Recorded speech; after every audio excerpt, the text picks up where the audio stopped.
What a disgrace. Nuno has been sacked by Nottingham Forest. Now, we know this isn't because of on-the-pitch issues, because Nottingham Forest had an excellent season last year, getting into 7th place, and they now qualify for the Europa League. But that's the problem. I get that you're sacking the manager because you're having disagreements, but surely you can look past these disagreements. We know the disagreements are between the manager and the owner now.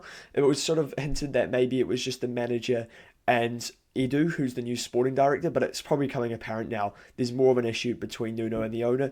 Nuno even said in the press conference that he's got a problem with the owner. But from what we're hearing is that it's not Nuno asked to walk, it's not a mutual agreement, it is a sacking according to Fabrizio Romano and David Ornstein. So they've decided that they couldn't carry on their relationship, and now he's gone. I mean, I just think this is the worst decision in terms of how Nottingham Forest are going to cope because of this. Because you got rid of a manager that's really got the best out of a side that were more lingering around sort of mid-table to the relegation battle. And now he got you into Europe. And I just feel like surely you could have looked past these issues you had with each other.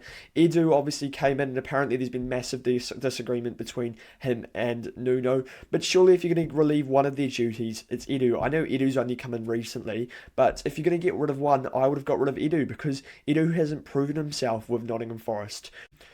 So, should we be surprised that Mr. Marinakis has sacked Nuno? Maybe not, because looking at Mr. Marinakis' character in the last of 18 months, it doesn't really come as a surprise that this is the final decision he has made. He's been very much an owner who's ruled with an iron fist and very unique in sort of how he's gone about his ownership.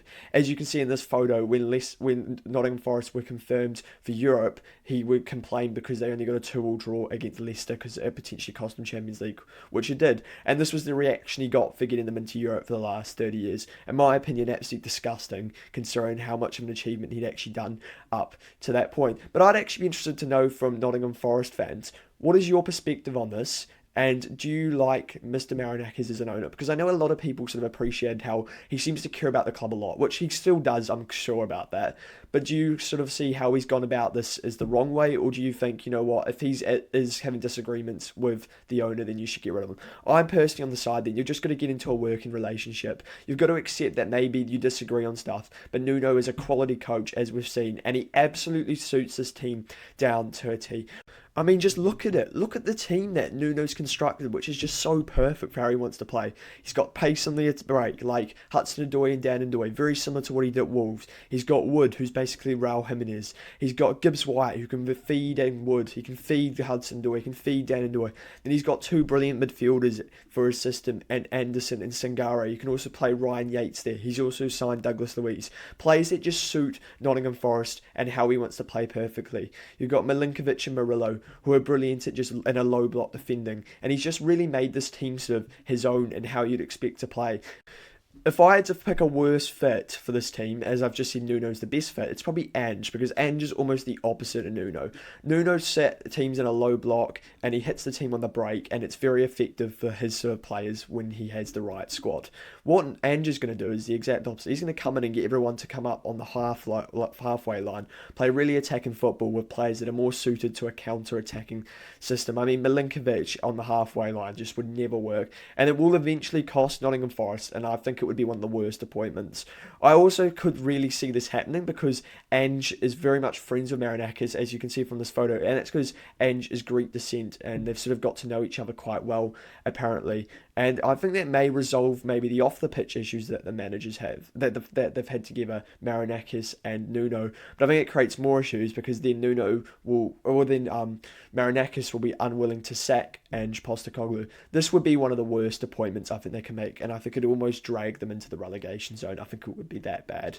And that's just sort of my thoughts on that one. Now, one that I actually think would fit is Jose Mourinho, because I think Mourinho plays a similar enough style to Nuno, and I feel like Mourinho could sort of get the best out of a team like this. But I mean, it would be a mental appointment, and it'd be a very much out of the nowhere one. And that's the only one where I'd be like, you know what, I can still understand that. But still, you should never sack Nuno because Nuno has done so well with the side. But off the pitch, this is when you create more issues. I can't imagine Jose and Mr. Marinakis in an argument together. It would be ridiculous. These two would absolutely hate each other off the pitch, and I think Edu will once again fall out, who was the main culprit apparently, or that's who Marinakis is blaming. Other managers.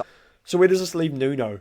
Well, Nuno's now obviously jobless after achieving a great achievement, and I think that will make him really high in demand. I think any team in the Premier League that's sort of worried about going down should look at a manager like Nuno. And I think there's a lot of them this season that could really do with someone like them. Sunderland, Leeds, Burnley, West Ham, maybe back to Wolves, something like that. I think Nuno will get a job. Maybe Brentford if it doesn't work out. I mean, Brentford I think would actually be a really good fit now I think about it. The likes of Kevin Schade on the break. So he is a very good manager, Nuno, and he's very good at sort of stabilising a ship with a team that could go down. So where does this leave Nottingham Forest? Obviously, they have got Arsenal away this weekend, and then they've got a couple of games in Europe. So this is going to be interesting to see how they do in these games under a new manager, or they'll probably have no manager. And I reckon if they have no manager for a while, just get Mr. Marinakis in there. If he's all this and he's all that, and he's all like, oh, you're not doing well enough, even though you're getting Forest into 7th, then let's see how you could do. Because I just think he's just made himself a really big fool. And I think Forest could get dragged into it this season now. I've had them in 14th, and I was like, maybe I should move them up to 10th after the first couple of games because I thought Nuno did well. Obviously, they lost to West Ham, but I think you can blame that on players probably being unsettled and the manager being unsettled with the current situation at the club, which is completely understandable if you ask me. But now I'm sort of thinking maybe 14th is about right, or maybe they might go lower, 15th, 16th, especially if they get Ange. So this is the end of the video. If you're a Forest fan especially, please let me know your thoughts on Nuno being sacked. Do you think Mr. Marinakis has gone way too far with this? Or do you think actually there is a manager out there that could get the better out of the squad? Because I'm obviously looking from an outside point of view. In my opinion, it's a disgrace, and I can't really see a manager that would actually be more effective. And is this Edu's fault? Because obviously he's had a large involvement with the sacking as it's been reported currently. And if you did enjoy the video, please like and subscribe so you can see more content in the future like this.